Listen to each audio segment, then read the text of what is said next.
Hi, I'm Connor Johnson. And I'm Matt Bigger. This presentation will show the poor state that Tauranga Harbour is in from the burgeoning amount of sea lettuce. Not only will the sea lettuce continue to bloom, but also some serious health risks and marine issues will follow. Throughout this report, we will show you who we have contacted and researched and why the nutrient levels in the harbour needs to drop dramatically. We have found the causes of the high nutrient levels and the ways we can change it. If we don't act now, who knows what the future will hold? It's your choice. Our hypothesis before we started this inquiry was that we should get rid of all the sea lettuce in the Tauranga Harbour because it smells and it's not very nice to swim in. Sea lettuce is usually bright green and composed of low, ruffled-edged leaves that are coarse and sheep-like, resembling the leaf of a lettuce. It can grow over 50 centimetres in diameter and is an algae that is usually found growing on rocky shores, seas and oceans. It grows in brackish water, rich in organic matter or sewage. When dead, it rots and turns black or white in colour, depending on the area. The species has been known to grow at a 20-metre depth. What are the main ingredients for sea lettuce blooms? Nitrogen. Nitrogen is one of the key ingredients for sea lettuce blooms. Nitrogen has been increasing in waters about 3 times from 2002 to 2009. It comes mostly from the stock area and goes through the groundwater and comes into the Tauranga Harbour. A way scientists can figure out how and where the nitrogen comes from is the concentration. For example, 10% concentration comes from sewage. Humans are also big causes of putting nutrients in the sea because when you flush a toilet, have a shower or wash a car, dirty water enters the sea. We need to make the population more aware and more mindful to minimise the problem. Phosphate. Phosphate is a big key ingredient for the growth of algae in the harbour. It attaches to soil particles and filtrates to the water. So if we can mitigate or slow down these particles using buffer zones, the big storm events won't be such an issue. Causes the sea lettuce to bloom. High levels of nutrients. Also, the thing that causes high levels of nutrients is cows crossing through rivers and streams. When farmers are taking cattle through to another race, they quite often walk through streams and rivers, and the mud and fertiliser on them washes into streams and is carried down into the harbour. Also, another cause of high levels of nutrients is rainwater transporting fertiliser and mud into streams and rivers. Many farms use fertiliser, and when it rains, this gets washed down into streams and rivers. Also, when cows graze in upturned mud, especially in the winter, it slides down into the rivers and streams too. High levels of nutrients and warm water from the El Nino weather patterns are also causes of high levels of nutrients. The El Nino weather patterns affect the algae growth in Tauranga Harbour. It does this by bringing the cold water, carrying rich nutrients, to the top and replacing it with the warm water. The sea lettuce feed on these nutrients, and with the right temperature they bloom. This has happened for the last 5 to 6 years of Mr. Noble, an expert who we contacted, and will be continuing to happen. He believes this is one of the major contributors to the significant growth of sea lettuce we have all been seeing. As you see at a point in the mid-1990s on this graph, the sea lettuce abundance is high and the El Nino weather patterns are negative. When we spoke to Julian H., a marine biologist, he said that El Nino and sea lettuce abundance don't always correlate because El Nino isn't the only factor producing nutrients and making sea lettuce bloom. What are the positives and negatives of sea lettuce? Positives. The positives of sea lettuce are that it enables shellfish to feed and flourish. It also is used for compost and potentially food. Many cultures, including the Japanese, use the sea lettuce in sushi and for wraps. Negatives.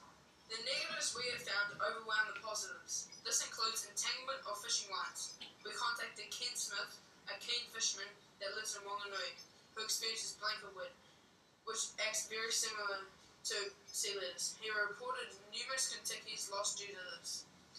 Another negative is the potential loss of tourists visiting our lush and beautiful area, as it is very unattractive.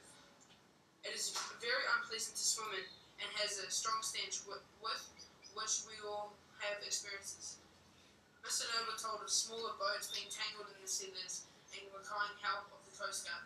Both Environment Bay Planning and Tauranga City Council spend $30,000 each annually addressing the problem. This money could be spent on more important things like fixing roads or footpaths. When you get an overload coat of sea layers and it covers the sea floor. It becomes an anoxic system, completely opposite to what it actually is, an oxygen-based system, and kills all below it, even shellfish. It also has the power to kill strong animals such as horses when sea lettuce is decomposing, and potentially could kill a human. Also, Mr. Noble told us that the Perori, a large black fish, is a mud, flat-dwelling fish, and has been on the decline for the last 50 years, and he believes that it correlates with the burgeoning sea lettuce. Sea lettuce plays a major role in marine ecosystems in the Tauranga Harbour. As the first organism in marine food chains, it provides nutrients, energy for organisms, either directly when fronds are eaten or indirectly when decomposing parts break down into fine particles and are taken out by filter-feeding animals.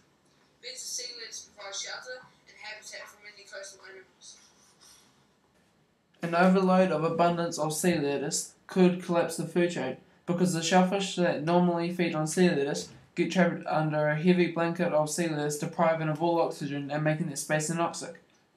This affects the food chain because snails are unable to live in anaerobic spaces, therefore they will die, and snails are the only prey of yellow-eyed mullets and crabs, and one of the only two preys of trevally in the Tauranga Harbour. What monitoring is being done, and what does the data tell us? Environment Bay of Plenty has been monitoring sea lettuce growth since 1991 and has done extensive research into how it grows. The Regional Council checks the harbour every 2 months, gathering data on sea lettuce abundance, the levels of nutrients in the harbour and other environmental factors, telling us that like many other harbours, the levels of nutrients is definitely a problem. What has currently been done to decrease the amount of sea lettuce in the Tauranga Harbour? The Tauranga City Council allocates $30,000 annually towards the manual removal of sea lettuce, and the Bay of Plenty District Council matches that for the same cause. Tauranga City Council helps residents collect sea lettuce from the beaches in its local authority area. Environment Bay of Plenty monitors and provides information on sea lettuce to those interested. They also fund other cleanups outside of Tauranga Harbour, for example in Ngari Point, with sea lettuce from rocks into the open, allowing beach grooming machines to collect it. This only is a short-term solution as it keeps regenerating. The council should be aiming for a more permanent solution. What are the best two options to reduce sea lettuce blooming in the Tauranga Harbour? Riparian buffer zones. Stormwater washes cow feces and mud fertiliser down off farms and into streams. All of those things are huge sources of nutrients. If you hear that farmers are one of the main causes of sea lettuce blooming, that is what they mean. It is especially bad in the winter when cows upturn the mud and grass, making more mud slip down into streams via rainwater. Fortunately, there is a law in place to reduce the amount of fertiliser on farms, which is no more than 30 millimetres of fertiliser can be put on farms at a time. Inserting a buffer zone includes placing fences from about 2 metres away from the side of a stream. You then plant vegetation or just let the grass and plants overgrow in between the fence and the stream. When all those unwanted nutrients wash down off the hills and farms and go through the buffer, the vegetation absorbs most of the nutrients from the feces and the fertiliser, and the roots feed on, the nutrient-filled stormwater. Funding to insert riparian buffer zones can be applied for from the Tauranga City Council website. Bridging streams. A method used to reduce nutrients in the streams and rivers and in effect reduces sea lettuce. There is currently a law that is illegal to cross your cattle through streams and rivers any wider than 1 metre and any deeper than 20 centimetres. If a stream is less than these measurements, it is unlikely to carry enough water volume to sustain the distance all the way to the harbour. This is financially important to the cost of building buffer fencing, and appropriate bridging may not be necessary. The construction of an adequate bridge can cost between $50,000 and $100,000. Bridges have been known to reduce nutrient levels by about 50%. Conclusion.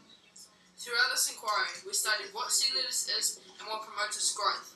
We also found out how it affects the ecosystem and the food web. After finding out the causes of sea lettuce, the law regarding compulsory inserting of buffer zones and the form of bridging and fencing on farms should be enforced. We also recommend that councils should make advertising campaigns to make the population more aware that they are one of the main contributors towards the high nutrient levels in Tauranga Harbour. Any questions?